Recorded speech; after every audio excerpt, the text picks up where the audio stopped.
Magandang araw po sa inyong lahat, lalo na sa ating mga pinuno, kawal at kawani ng Hukbong Katihan ng Pilipinas. Ako po si Father Dion, ang Post-Catholic Chaplain ng Headquarters and Headquarters Support Group of the Philippine Army.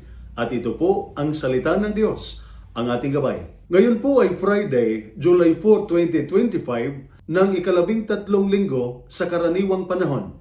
Ang ating mga pagbasa mula sa banal na kasulatan sa araw na ito ay nagpapakita ng dalawang larawan ng pananampalataya at pagtugon sa tawag ng Diyos. Sa unang pagbasa mula sa aklat ng Henesis, si Abraham ay naghahanda ng kinabukasan para sa kanyang pamilya. Ipinagkatiwala niya sa kanyang lingkod ang mahalagang misyon, humanap ng mapapangasawa para kay Isaac. Tahimik na gawain, hindi napapansin, ngunit mahalaga. Ganyan din po kayo. Mga tahimik na lingkod ng bayan, nagtatrabaho araw-araw, hindi para sa papuri, kundi para sa tungkulin at pagmamahal.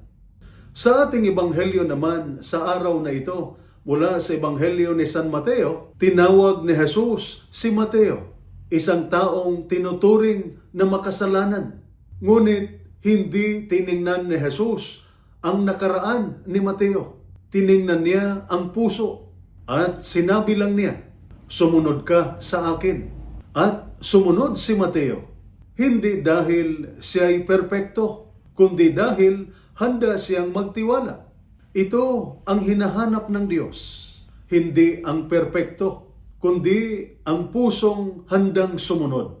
Bilang sundalo, ama o ina o anak o asawa, lahat tayo ay tinatawag.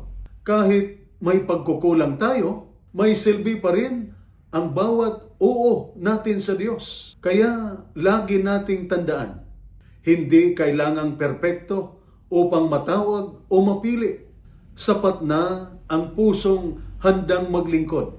Ang tahimik ngunit tapat na serbisyo ay mahalaga sa mata ng Diyos.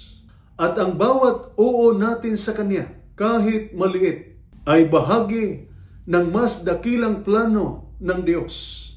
Ito po ang salita ng Diyos, ang ating gabay. Manalangin tayo. Panginoong Diyos, salamat po sa iyong pagtawag. Hindi dahil kami ay perpekto, kundi dahil kami ay mahal mo.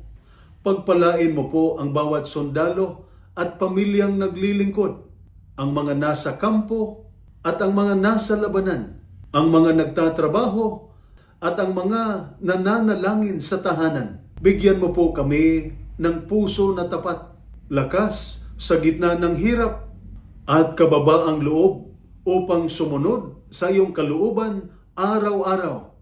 Naway mapuno ng kapayapaan ang aming pamilya at magbunga ng pag-ibig at katarungan ang aming serbisyo.